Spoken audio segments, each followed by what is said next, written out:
This is Scott the Fix-It Guy. Our goal with our videos is to empower you to be able to do the repairs on your own and save a whole lot of money and also get that great feeling of having fixed it by yourself. Hi, this is Scott the Fix-It Guy, and today we're going to talk about the 5 top reasons that your dryer won't heat. And these are the things that I do as an appliance repair technician when I go to a person's home and they mention that the dryer is running but it's not heating. These are the things I would check. So if it's a gas dryer, we know that it has power because we were told that it's spinning, so we know that it has energy. Now on an electric dryer, it uses 110 volts to come in and operate the dryer to spin the tumbler, but another 110 volts come in to operate a heater that causes the heat to dry the clothes. So with an electric heater, if you notice that it is spinning, it's operating, but it's just cold, it's not heating up at all, it might be pretty easy. It might just be that the breaker and the breaker box has tripped. What's interesting with the electric dryer with 220 volts coming in, with that big plug behind your dryer, that type uses 2 of your home's breakers to send power, one for the tumbling and one for the heating. So it could be that the heating one has tripped and is no longer sending energy. So it might be as simple as finding the 2 breakers for your dryer in your home's breaker box. If this video is helping you, please consider pressing down in the lower right hand corner of your screen the subscribe button, and that really helps our channel. Thanks. And then turning them both as far as you can to the side to turn them off, and then as far as you can to the other side to fully turn them on. And you know they're on when they stay clicked off to the side and they're lined up with all the other breakers, because they're all going to be in the arm position too. That'd be cool. That may be all it took to get your electric dryer going again. So that's something that I would look at when I have no heat. I'm trying to help the customer is, if it's an electric dryer, maybe it's just an incoming power issue. And I definitely run into that before. The other thing, number 2, that it could be is that the settings for the dryer are actually not set correctly. So some dryers have what's called air fluff, or some of the other terms are no heat, and it's a setting you can control, like you have low heat, you have medium heat, you have high heat, and you also have no heat or fluff. And sometimes inadvertently the consumer has got into that position, or maybe one of the kids was playing with the dial and the dryer won't heat up. And I go there as an appliance technician, I don't even want to charge them because it's just the dial needed to be reset. So that's really easy. So that's the second thing you can check. So we have incoming power, then we have make sure the settings are all correct. On a old-fashioned dryer with a timer, it has different cycles that you can pick along the dial of the timer. But if you look carefully, one of them says no heat, and maybe you were just using that part of the dial. Make sure you go to the regular, or the part that talks about different levels of heat. So that's really important. So we have incoming power, we have number 2, let's make sure the settings are all correct. Number 3 could be that this would go along with actually no spinning either. This would be if your door button or door switch is defective. So, you know, on the dryer door you can open it, and near the top, usually it's the upper right hand corner, there's a little lever that moves back and forth, or a button that moves back and forth, that the door hits and pushes, which closes a circuit which allows the dryer to operate. So again, if that was not functioning, though, it wouldn't be just no heat, but it'd also be no anything. You wouldn't even hear anything. The dial may still light up, you may have a display, but you wouldn't have any heat, you wouldn't have any running. And one way you can test that little thing is if you move the lever back and forth, it should click. But if there's no sound and you don't really feel a click, that would need to be replaced. And we'll put a link in the description below on how to do that. It's pretty easy. We'll show a video on how to do that. There's also a type that has a button, similar idea, it's kind of located in the same place. you push the button, and if you pushed it and you didn't get a click, that could be the culprit. So again, that'd be an unusual symptom though, because that would be lack of heat, but also you have a lack of your dryer spinning.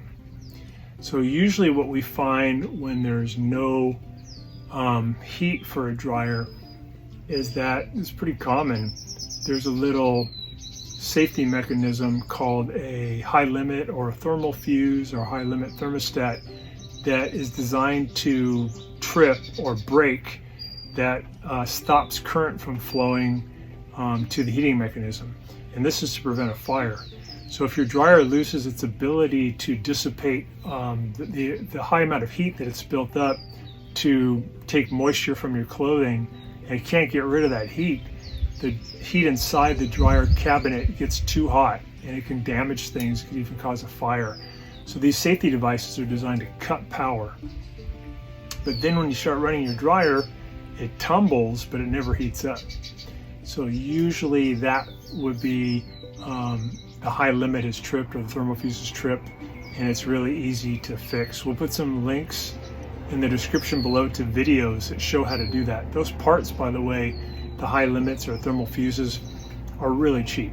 Usually get them at Amazon, it's a good source, but really inexpensive and easy to replace.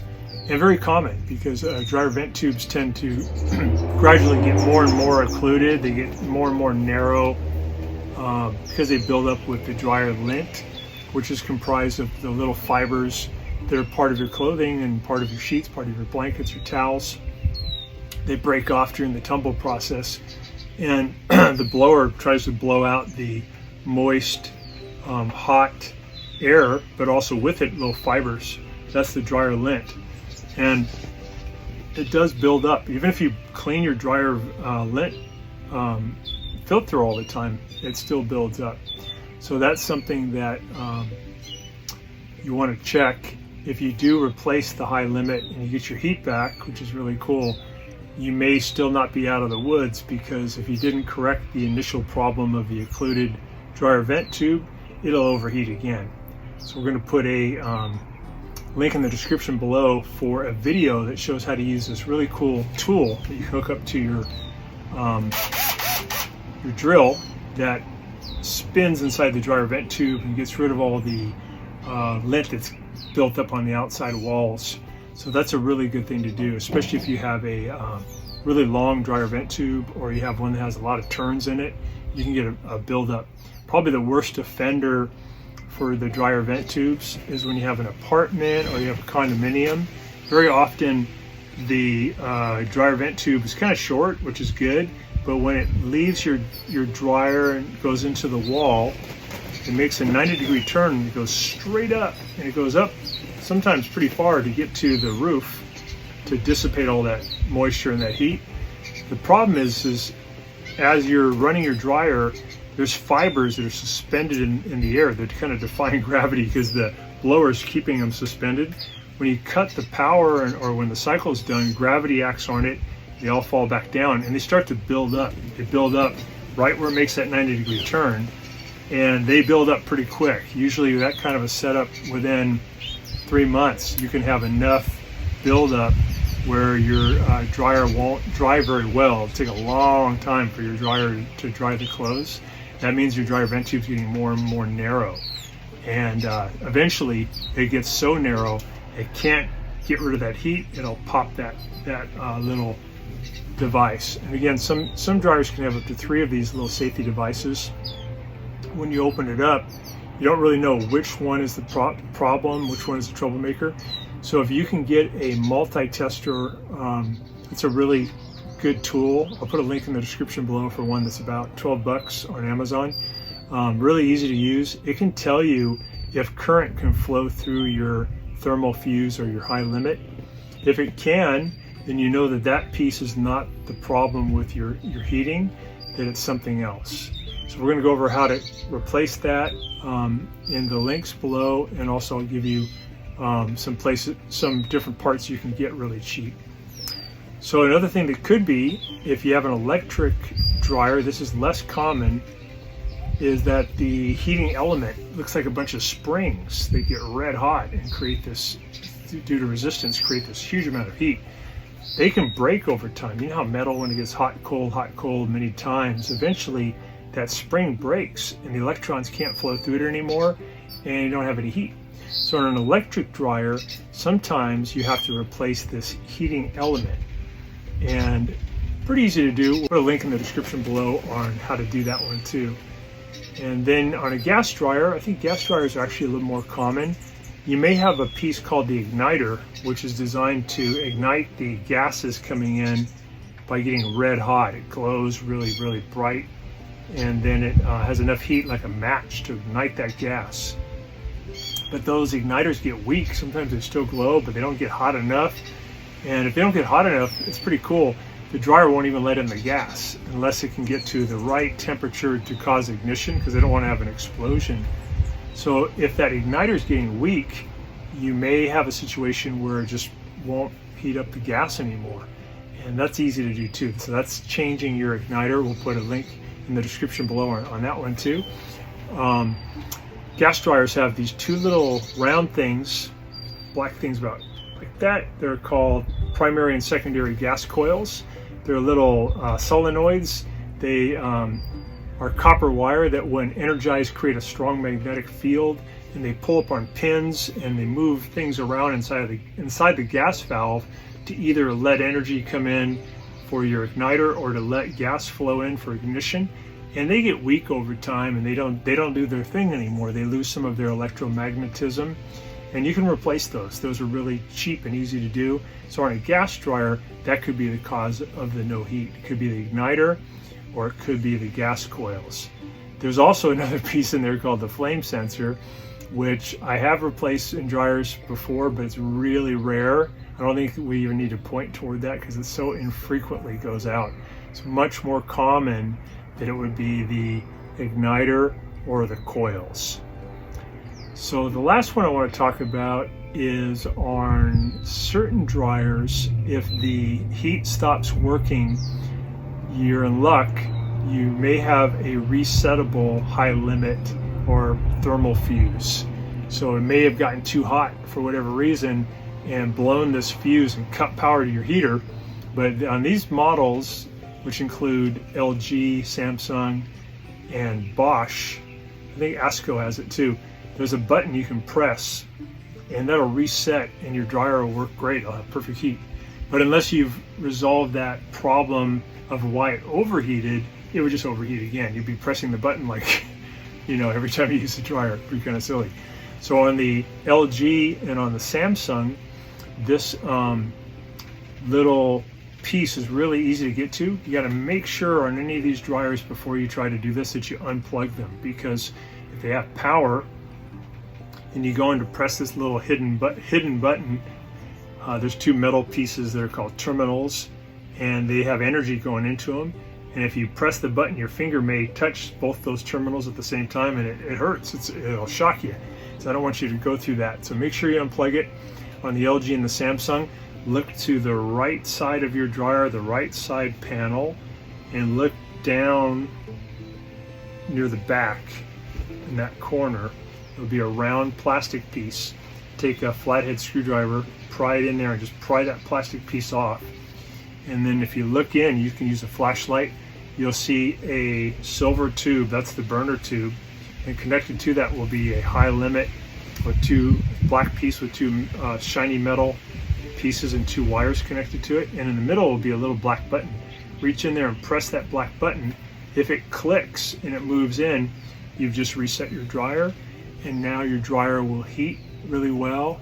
As long as, again, you've corrected that problem, you fixed it, you're done. You can just put the little plastic piece back in and save yourself a lot of money, a lot of anguish.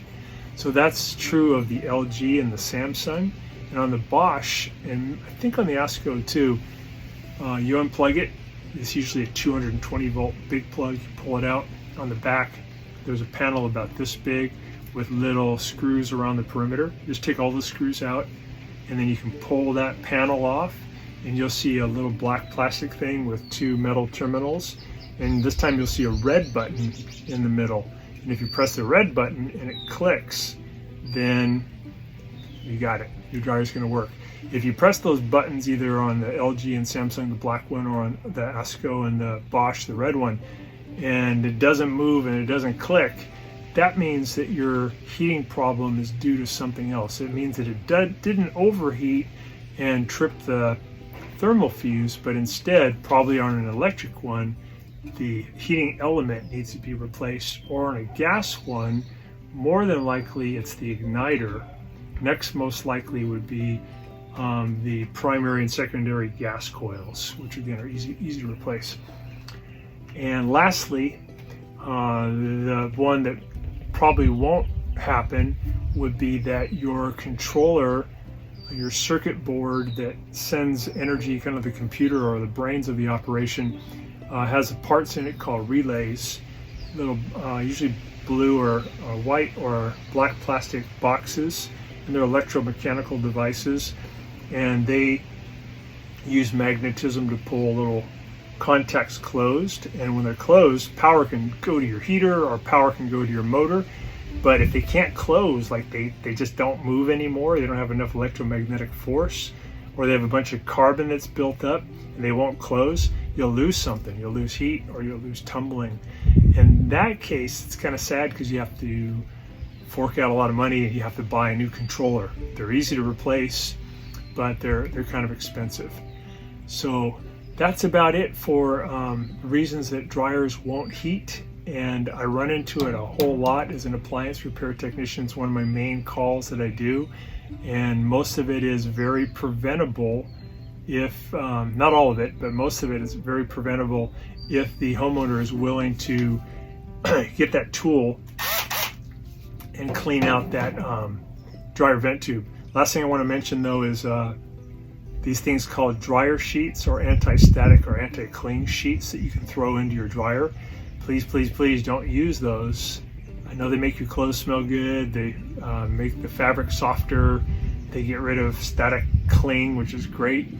But they coat your clothing and everything in your dryer with kind of it's invisible, but it's a waxy coating. You can tell if you take your lint filter out and you rub your fingers on it and then rub your fingers together, you go, ooh, that feels like wax, because it is basically a type of wax. And the bad part about that is that wax permeates your filter, and the little tiny holes that the air is supposed to flow through, even though you've cleaned all the lint off, there's still wax that's stopping a lot of the airflow. One way you can tell you have a problem is if you take your lint filter and you put it underneath your kitchen faucet and you let some water go down on it. If the water beads up on top and just sits there and won't go through, that's the wax preventing it. And if that were the case, you could take hot water, you could take an old toothbrush and maybe some dishwasher detergent, really clean that really well, and that'll get rid of all the wax. And then as long as you don't use those dryer sheets, your dryer is going to work a lot better. You're going to be able to get rid of that hot, moist air much faster, because it has to go through that filter. And if that filter is all blocked with this invisible surface, it causes trouble. A lot of people say, well, Scott, what am I supposed to use besides these sheets? They make something that looks like a tennis ball that has a whole lot of surface area. It's kind of like a cloth tennis ball. If you throw about 4 or 5 of those in with your dryer, it'll pull all the static onto the ball and it won't go onto your clothing. So that's a good result. We use that at home. So again, hopefully this has helped you out. Please subscribe when you get a chance. There's a little link down here in the lower right hand corner, and really appreciate that. It really helps our channel. And if you can hit the little bell button, then we can send you a new video every time we make a new appliance repair video.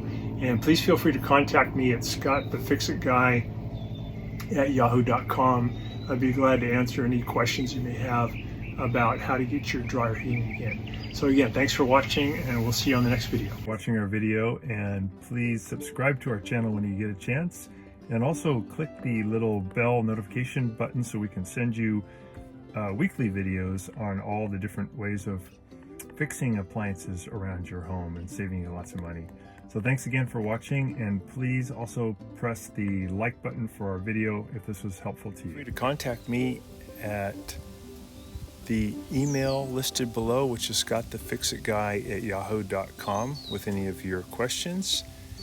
And also, if you need to have a FaceTime meeting with me or a Zoom meeting, you can click on one of the links below in the description, and we can set up a 15-minute or 30-minute video conference where we can work on your appliance problem.